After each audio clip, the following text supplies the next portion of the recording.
السلام عليكم ورحمة الله وبركاته. ازيكم يا حلوين؟ يا رب تكونوا بخير وسعادة. طبعا الجو اللي احنا فيه ده محتاجين ناكل كده حاجة مع شاي ولبن، مع الفطار الصبح، مع العشاء بين الوجبات. جالك ضيوف كده على غفلة، محتاجة تقدمي حاجة تبقى من صنع ايديكي وجميلة، وما تتكلفيش فيها كتير ولا تشتري حاجة من بره. تعالوا بقى مع بعض نعمل الكيكة الخطيرة دي.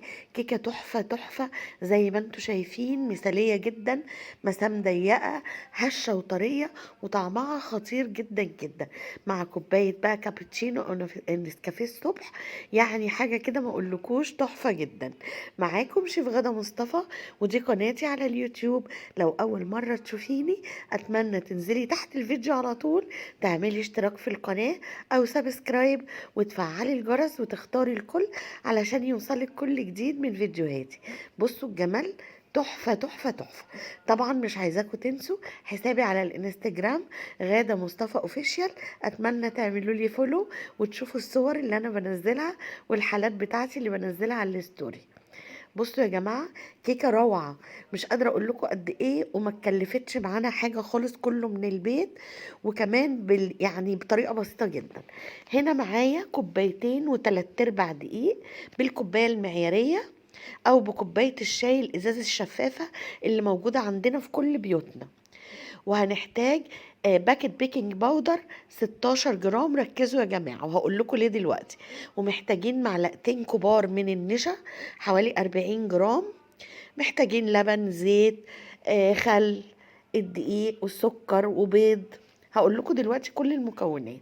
هنا كوبايتين الدقيق حطيتهم الاول، وحطيت معلقتين كبار مليانين هرميين نشا. النشا يا جماعة بيخلي الكيك هش جدا جدا جدا، وما بيخليلوش عرق، وبيخليه طري وهش. هنا كل ما بحط كمية من الدقيق بحط معاها كمية من البيكنج باودر. انا هنا حطيت، الكيس ده كان 23 جرام، كان مفروض احط 16 جرام، اشيل منه معلقة صغيرة، بس للأسف ما خدتش بالي.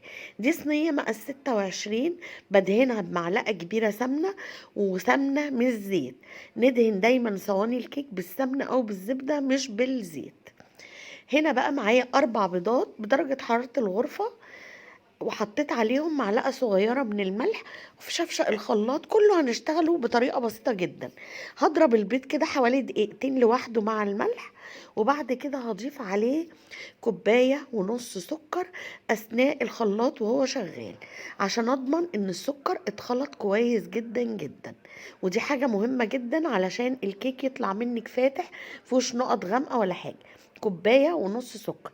عايزة تزيديهم كمان ربع كوباية مفيش مشكلة، عايزة تقللي ربع كوباية برضو مفيش مشكلة. هنا معايا معلقة كبيرة من الخل، والخل هنا يعتبر محسن طبيعي للكيك، بيخليه نافش، وطبعا بيقضي على زفرة البيض نهائي. كوباية حليب وانا مسخناها.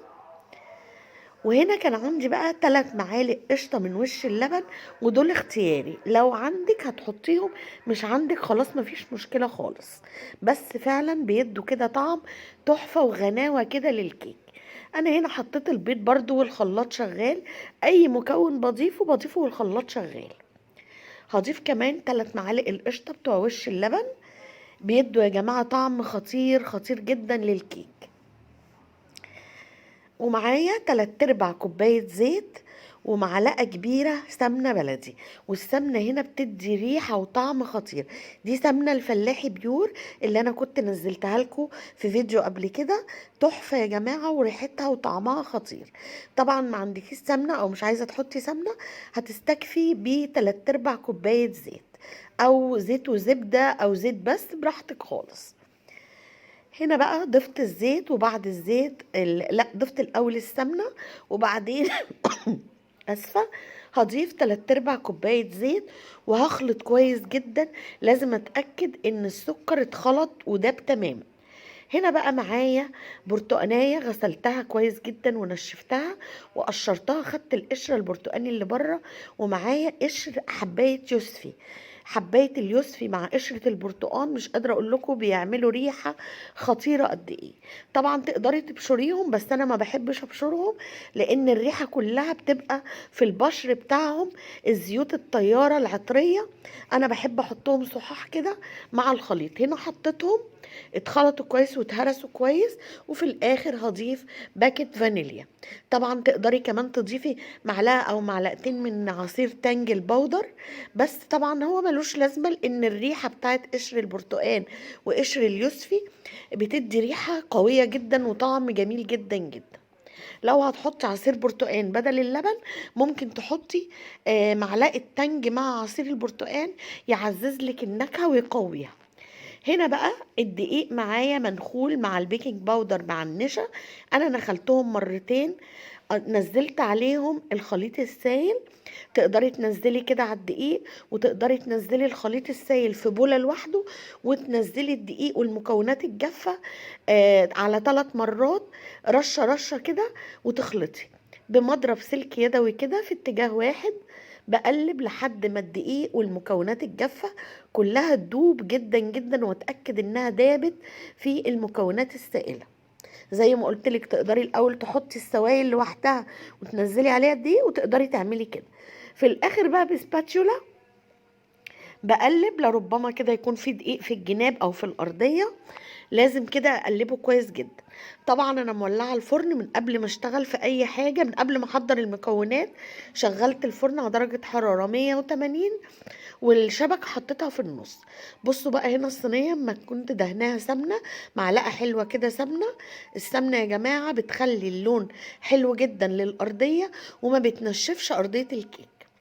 في الآخر بقى لازم أحرك كده بالسباتشولا، علشان لو في أي فقاقيع هوا واسعة كده ولا حاجة ما تطلعليش في الكيك، تخرج وما تطلعش في الكيك.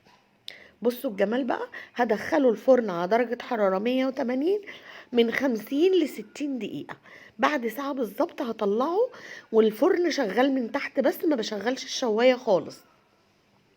هدخله ويلا نشوف بقى لما يطلع هيبقى شكله عامل ازاي. بصوا الجمال بقى. هنا بعد ساعة بالظبط طلعته، بختبره من النص كده بحرف سكينة او باي حاجه رفيعه كده، اشوف لو طلع فيه عجين يبقى لسه، لو طلع كده زي ما انتوا شايفين السكينه نظيفه يبقى خلاص تمام. الفتحه اللي فوق في الكيك دي علشان انا حطيت باكت بيكنج باودر 23 جرام، كان مفروض زي ما قلت لكم اشيل منه معلقه صغيره، احط 16 جرام بس. 16 جرام اللي هو معلقه كبيره زائد معلقه صغيره من البيكنج باودر يدوكي 16 جرام بالظبط. هنا بقى بعد 5 دقايق قلبت الصينيه، قلبتها على شبكه كده عشان تبرد. بصوا بقى السمنه فايدتها ايه، بتخلي الارضيه لونها موحد وطريه وهشه، ما بتبقاش ناشفه غير الزيت خالص. لما بتدهنوا زيت، الزيت بينشف ارضيه الكيك. تدهنوا سمنه او زبده، لكن زيت لا، انا ما انصحش بيه خالص. هنا بعد ما بردت حوالي بعد ساعة ساعة وربع كده، طبعا ما كانتش بردت قوي، كان يا دوبك بقى كنت لازم اصحي زوجي وولادي علشان هيروحوا شغلهم وزوجي هينزل شغله، فكنت بقى عايزة ايه افطرهم كده بحاجة خطيرة. وطبعا بقى اول ما صحوا وشموا الريحه، مش قادره اقول لكم ريحه البرتقال واليوسفي بتبقى تحفه قد ايه مع مع الكيك، بتخلي الريحه خطيره. والله العظيم اول ما استوت بعد حوالي نص ساعه في الفرن طلعت ريحه خطيره خطيره خطيره. لازم تجربوها. بصوا من جوه اولا مرتفعه جدا وهشة وطرية جدا جدا، وريحتها تحفة، وطعمها في منتهى الجمال. القشر بتاع اليوسفي والبرتقال مديني كده ريحة، خليط مع بعضه كده من الموالح، ريحة جميلة جدا جدا. تقدري طبعا تستبدلي اللبن زي ما قلتلك بعصير البرتقال ومعاه معلقة تانج ولا معلقتين يعززوا الطعم، بس انا بحب باللبن، بيبقى برضو ايه تحفة جدا. تقدميها بقى لأولادك الصبح على الفطار على العشاء، جالك ضيف، يعني تحفة جدا. أتمنى لو الفيديو عجبكم تعملوا لايك وشير للفيديو وتكتبوا لي كومنت حلو.